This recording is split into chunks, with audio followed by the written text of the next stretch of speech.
नमस्कार, स्वागत है आप सभी का न्यूज 21 में। मैं हूं आपके साथ उमंग माथुर। आपको बता दें, मुख्यमंत्री भजनलाल शर्मा की सरकार ने लोक हितकारी और जन कल्याणकारी बजट पेश किया, जिसमें किसानों, युवाओं और महिलाओं को बड़ी राहत दी गई। भाजपा प्रदेश अध्यक्ष मदन राठौड़ ने कहा कि यह बजट सर्वस्पर्शीय और हर वर्ग का ध्यान रखता है। भाजपा कार्यालय में आतिशबाजी कर इसका जश्न मनाया गया। वित्त मंत्री दिया कुमारी के बजट को ऐतिहासिक बताते हुए राठौड़ ने विपक्ष पर सिर्फ आरोप लगाने का आरोप लगाया। तो वहीं राजधानी दिल्ली में भाजपा की जीत को ऐतिहासिक बताते हुए इसे जनता का मोदी पर विश्वास जताया। राजस्थान सरकार का, हमारे भजनलाल जी के नेतृत्व में जो सरकार है राजस्थान की, उसकी वित्त मंत्री आदरणीय दिया कुमारी जी ने जो बजट प्रस्तुत किया, बहुत शानदार बजट प्रस्तुत किया। आम जन के हितों को ध्यान में रख कर के बजट दिया। लोक हितकारी, जन हितकारी बजट है, जिसमें आम आदमी के जीवन स्तर को ऊंचा उठाने की योजनाएं हैं। किसान की चिंता करी गई है, महिलाओं की चिंता की, युवाओं की चिंता की, गरीब की चिंता की, सभी वर्गों को समुचित लाभ मिल सके, इसकी चिंता की है। अभी कुछ समय पहले केंद्र का बजट आया था, उसमें भी राजस्थान के हितों का पूरा ध्यान रखा गया और उनका भी पूरा उपयोग करके भजनलाल जी ने बजट दिया। भजनलाल जी चूँकि एक आम कार्यकर्ता से उठ कर के आए हैं, 4 बार प्रदेश के महामंत्री रह चुके हैं, तो वो पूरे राजस्थान के प्रत्येक क्षेत्र से वाकिफ़ है। इस कारण उनको ये पता है कि किस क्षेत्र में किस प्रकार की ज़रूरत है। और फिर उन्होंने यहाँ सबसे सलाह मशविरा भी किया।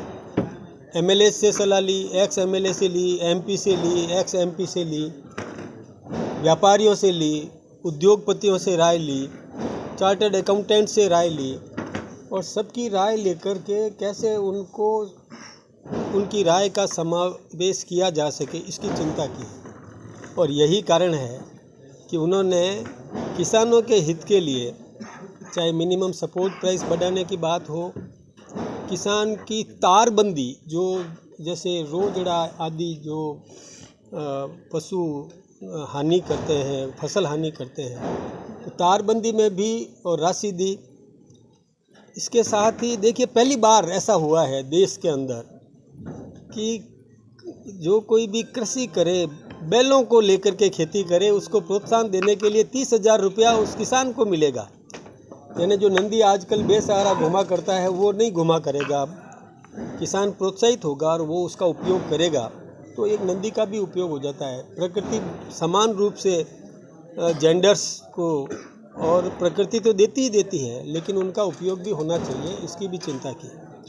यही नहीं, किसान सम्मान निधि में 6,000 रुपया केंद्र सरकार देती है, भजनलाल जी ने 3,000 रुपया जोड़ दिया। पिछले बजट में उन्होंने 2,000 जोड़ा था, अभी 1,000 और जोड़ दिया और 9,000 किसान को मिलेगा।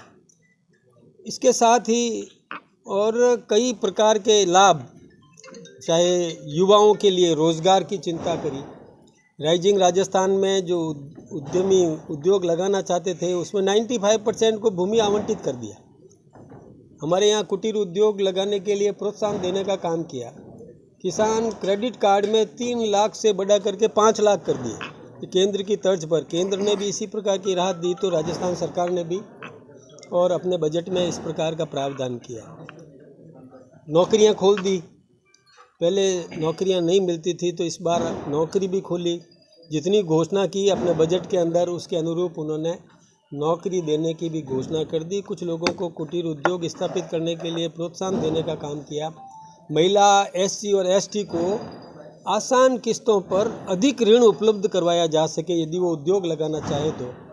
यही नहीं, अपने पति अपनी पत्नी का नाम साथ में जोड़ता है, तो स्टैम्प ड्यूटी में भी, यानी कितना ध्यान रखा गया है, राहत देने का काम किया। हमारा शानदार बजट था, जनहितकारी बजट था, इसके लिए हमने खुशी मनाई। और मैं केवल जयपुर की बात नहीं करता था, पूरे राजस्थान के सभी ज़िलों में कल, शाम और आज इसी प्रकार की खुशियाँ मनाई गई है, पटाखे फोड़े गए हैं। जनता बहुत उत्साहित है, बहुत खुशी है। दूसरी खुशी, दिल्ली में 26 साल बाद भारतीय जनता पार्टी की सरकार बनी है। जो आम आदमी पार्टी और केजरीवाल जिसने स्वच्छ प्रशासन देने का वायदा किया था, अन्ना हजारे के मनसूबों पर जिसने पानी फेर दिया, जो खुद भ्रष्टाचार में आकंठ डूबा हुआ था, खुद गिरफ्तार भी रहे, उनके मंत्री सिसोदिया जी और जैन वो भी गिरफ्तार हुए।